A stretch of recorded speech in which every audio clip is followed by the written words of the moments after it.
ವಕೀಲರಾದಂಥ Anil Babu C ಅವರು ಈಗ ನಮ್ಮೊಟ್ಟಿಗಿದ್ದಾರೆ. ಅವರು ಈ ಪ್ರಕರಣದ ಬಗ್ಗೆ ಏನು ಹೇಳ್ತಾರೆ ಅಂತ ಕೇಳೋಣ. ಸರ್, ಈಗ ಇವತ್ತು ಕೋರ್ಟ್ ಮುಂದೆ ಪ್ರೊಡ್ಯೂಸ್ ಮಾಡುವಂಥ ಕಾರ್ಯ ನಡೀತಾ ಇದೆ. ಸೊ ನಿಮ್ಗೆ ಇಲ್ಲಿವರೆಗೂ ಬಂದಿರತಕ್ಕಂಥ ಅಪ್ಡೇಟ್ಸ್ ಏನು ಅಂತಕ್ಕಂಥದ್ದು? ಅದೇ ನಮ್ಗೆ ಅಪ್ಡೇಟ್ಸ್ ಏನಿಲ್ಲ, ಮೀಡಿಯಾ ಮುಖಾಂತರ ನಮ್ಗೆ ಗೊತ್ತಾಗಿದ್ದು ಅಷ್ಟೇ. ವಿಷಯ ಬಂದು ಅರೌಂಡ್ 3:30ಗೆ ಪ್ರೊಡ್ಯೂಸ್ ಮಾಡ್ತಾರೆ ಅಂತ ಗೊತ್ತಾಗಿದೆ. ಆಮೇಲೆ ಮೇ ಬಿ ಚಾನ್ಸಸ್ ಅವರು ತಿರ್ಗಾ ಪೊಲೀಸ್ ಕಸ್ಟಡಿ ಕೇಳಬಹುದು, ಇಲ್ಲ ಅಂದರೆ ಇನ್ವೆಸ್ಟಿಗೇಷನ್ ಪಾರ್ಟ್ ಏನಾಗಿದೆ ಅದು ಕಂಪ್ಲೀಟ್ ಆಗಿದೆ ಅಂತ ಸಂದರ್ಭದಲ್ಲಿ ಡೆಫಿನೆಟ್ಲಿ ಏನಿದೆ ರಿಮೈಂಡ್ ಜೇಸಿ ಕಳಿಸುವಂಥ ಚಾನ್ಸಸ್ ಇರುತ್ತೆ.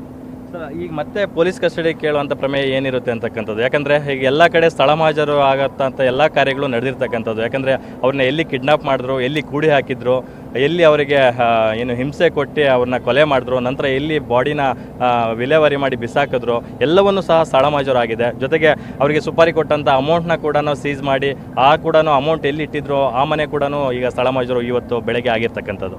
ಇಲ್ಲ, ಇದ್ರಲ್ಲಿ ಒಂದು just I want to be very clear. Only ಏನಂದರೆ ಆಗಿರ್ಬೋದು, but one thing I want to be very clear also, Darshan is not involved in the case. In rest of the ಬೇರೆಯವ್ರ ಬಗ್ಗೆ ನಾನು ಹೇಳೋಕ್ಕೆ ಇಚ್ಛೆಪಡಲ್ಲ. So I am not on record.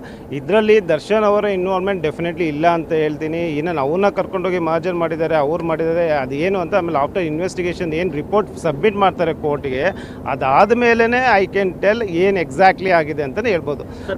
ಪ್ರತಿ advocate ತಮ್ಮ ಕ್ಲೈಂಟ್ನ defend ಮಾಡ್ಕೊಳ್ಳೋಕ್ಕೆ ನೋಡ್ತಾರೆ. ಆದರೆ ಇದೆಲ್ಲದಕ್ಕೂ ಮೂಲ ಕಾರಣ ದರ್ಶನ್ ಅವರೇ ಅಂತಕ್ಕಂಥದ್ದು. ಯಾಕಂದರೆ ಅವರು ಯಾವಾಗ ರೇಣುಕಾಸ್ವಾಮಿ ಅವರು ಅಸಭ್ಯವಾದಂತಹ ಮೆಸೇಜ್ಗಳು ಅಥವಾ ಅಶ್ಲೀಲವಾದಂಥ ಫೋಟೋಗಳನ್ನು ಪವಿತ್ರ ಗೌಡ ಅವರಿಗೆ ಕಳಿಸಿದ್ರು, ಆಗಲೇ ದರ್ಶನ್ ಅವರು ಅವ್ರನ್ನ ಯಾರು ಅಂತ ಚೆಕ್ ಮಾಡಿ ಎತ್ತಾಕೊಂಬನ್ನಿ ಅಂತಕ್ಕಂಥ ಮಾತನ್ನ ಹೇಳಿದ್ರು ಅಂತಕ್ಕಂಥದ್ದು ಇಲ್ಲಿವರೆಗೂ ಬಹಿರಂಗ ಆಗಿರ್ತಕ್ಕಂಥ ಮಾಹಿತಿ ಇಲ್ಲ. ಅದು just it is a media trial. ಇವಾಗ ಏನಿದೆ ಎಲ್ಲ ಬಂದು ಎಲ್ಲ ಏನು ಬರ್ತಾ ಇದೆ till up to the media.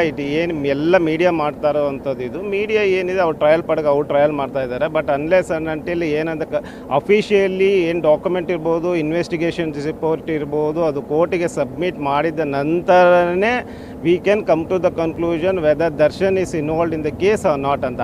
ಈಗ media they were doing the media trial, ಅದು ಬಿಟ್ಟರೆ ಇನ್ನೇನು ಇಲ್ಲ ಇದರಲ್ಲಿ. ಸರ್, ಇಲ್ಲಿವರೆಗೂ 17 ಜನ ಆರೋಪಿಗಳನ್ನ ವಿಚಾರಣೆಗೆ ತಗೊಂಡಿದ್ರು. ಮೊನ್ನೆ ಅಷ್ಟೇ ಶವವನ್ನು ವಿಲೇವಾರಿ ಮಾಡಿದಂಥ ಒಂದು ಸ್ಕಾರ್ಪಿಯೋ ಕಾರ್ನ ಏನು ಸೀಸ್ ಮಾಡಿದ್ರು, ಅದರ ಓನರ್ ಆಗಿರ್ತಕ್ಕಂಥ ಪುನೀತ್ ಅವ್ರನ್ನ ಕೂಡ ವಿಚಾರಣೆ ಕರೆಸಿದ್ರು. ನಂತರ ಅವ್ರನ್ನೂ ಕೂಡ ಆರೋಪಿ ಲಿಸ್ಟ್ಗೆ ಸೇರಿಸಿರ್ತಕ್ಕಂಥದ್ದು. ಅವರು ಆರೋಪಿ ನಂಬರ್ 18 ಆಗಿರ್ತಕ್ಕಂಥದ್ದು. ಹೌದು, ಅವರು ಮತ್ತು ಇನ್ನೊಬ್ಬರನ್ನು ಯಾರೋ ಡ್ರೈವರ್ನ ಮಾಡಿದ್ದಾರೆ ಅಂತ ಹೇಳಿದ್ದಾರೆ. ಬಟ್ ಅದೇ ಟು ವಾಟ್ ಎಕ್ಸ್ಟೆಂಟ್ ದರ್ಶನ್ ಅವರು ಏನಿದ್ದಾರೆ ಇನ್ವಾಲ್ವ್ಮೆಂಟ್ ಇದೆಯೋ ಇಲ್ವೋ ಅಂತ ಅವ್ರ ಸ್ಟೇಟ್ಮೆಂಟ್ ನೋಡಿದ್ಮೇಲೆ will come to know. Even whatever the statement ಅಲ್ಲಿ ಕೊಟ್ಟರು ಇಲ್ಲಿ ಪೊಲೀಸ್ ಸ್ಟೇಷನ್ ಕಸ್ಟಡಿಯಲ್ಲಿ ಇದ್ದಾಗ ಕೊಟ್ಟಿರೋ it is not be legal effect, legal binding ಏನು ಇರೋದಿಲ್ಲ. ನೀವು ಪ್ರತಿದಿನ ಇಲ್ಲಿ ಸ್ಟೇಷನ್ಗೆ ಬರ್ತಾ ಇದ್ದೀರಾ, ನಿಮ್ಮ ಕ್ಲೈಂಟ್ಸ್ ಬಗ್ಗೆ ವಿಚಾರಿಸ್ಕೊತಾ ಇದ್ದೀರಾ ಕಾಲಕಾಲಕ್ಕೆ. ಆದರೆ ಇಲ್ಲಿವರೆಗೂ ದರ್ಶನ್ ಅವರು ವಕಾಲತ್ತು ಸಲ್ಲಿಸಿಲ್ಲ ಅಂತಕ್ಕಂಥದ್ದು, ಇದ್ರ ಬಗ್ಗೆ ಒಂದಷ್ಟು ಯಕ್ಷ ಪ್ರಶ್ನೆ ಎಲ್ಲರನ್ನ ಕಾಡ್ತಾ ಇರ್ತಕ್ಕಂಥದ್ದು. ಅದರಲ್ಲಿ ಏನಿಲ್ಲ, ವೆರಿ ಫಸ್ಟ್ ಡೇ ಬಂದಾಗ ಅವ್ರು ಈಶಿನ ಶಾಕಿಂಗ್ ಕಂಡೀಷನ್ಸಲ್ಲಿದ್ದರು, ತುಂಬ ಶಾಕಿಂಗಲ್ಲಿದ್ದರು. So is not able to recognise ಏನು ಮಾಡಬೇಕಂತ ಗೊತ್ತಿದೆ. So as taken one date ಅಷ್ಟೇ on behalf of the family ಏನಿದ್ದಾರೆ, ಅವ್ರ ಮಿಸ್ಸಸ್ ಇರ್ಬೋದು, entire family. So I am representing and authorise to give an ಏನಿದೆ ಮೀಡಿಯಾ ಮುಂದೆ ಹೇಳೋಕ್ಕೆ ನಮಗೆ ರೈಟ್ಸ್ ಕೊಟ್ಟಿದ್ದಾರೆ. ಸರ್, ಮತ್ತೊಂದು ಕಡೆ ಇಲ್ಲಿ ಸಿಟಿ ಪೊಲೀಸ್ ಕಮಿಷನರ್ ಆದಂಥ ದಯಾನಂದ್ ಅವರೇ ಪವಿತ್ರ ಗೌಡರನ್ನು ಅವರ ಪತ್ನಿ ಅಂತ ಒಂದು ಪ್ರೆಸ್ ಮೀಟಲ್ಲಿ ಹೇಳಿರ್ತಕ್ಕಂಥದ್ದು. ಮತ್ತೊಂದು ಕಡೆ ವಿಜಯಲಕ್ಷ್ಮಿ ಅವರು ಪತ್ನಿ ಅಂತಕ್ಕಂಥ ಪದವನ್ನು ಬಳಸಬೇಡಿ ಅಂತಕ್ಕಂಥ ಒಂದು ಮಾತನ್ನು ಮಾಧ್ಯಮಗಳಿಗೆ ಮನವಿ ಮಾಡ್ಕೊಳ್ತಾ ಇರ್ತಕ್ಕಂಥದ್ದು. ಹೌದು, that is the most crucial very important. Media ಅವ್ರಿಗೆ, ಎಲ್ಲ ಮೀಡಿಯಾದವ್ರಿಗೂ ನಾನು ಹೇಳೋದು ಒಂದೇ ಒಂದು, on behalf of the Vijayalakshmi and on behalf also is very clear. ಇರೋದು ಮದುವೆ ಆಗಿರೋದು ಒಬ್ಬರೇ ಒಬ್ಬರನ್ನ, ವಿಜಯಲಕ್ಷ್ಮಿ. ಅವ್ರು ಇರೋದು ಒಬ್ಬ ಮಗ, ಇಸ್ ನೇಮ್ ಇಸ್ ವಿನೀಶ್ ಅಂತ ಹೇಳಿ. ಇನ್ನು ಅಪಾರ್ಟ್ ಫ್ರಮ್ ದಟ್ ಈ ಪವಿತ್ರ ಗೌಡ ಅವಳು ಯಾವತ್ತೂ ಮದುವೆ ಆಗಿಲ್ಲ, ಅವ್ರ ವೈಫ್ ಇಲ್ಲ, ಏನಿಲ್ಲ. Just is was an actress ಆಗಿದ್ರು. ಮೋಸ್ಟ್ ಪ್ರಾಬಬ್ಲಿ ಇವತ್ತು ನಂಗೆ ಗೊತ್ತಿಲ್ಲ ವೆದರ್ ಅಗೇನ್ ಕಂಟಿನ್ಯೂ ಮಾಡ್ತಾ ಇದ್ದಾರೆ ಇಲ್ಲ. Is just A close friend of Darshan.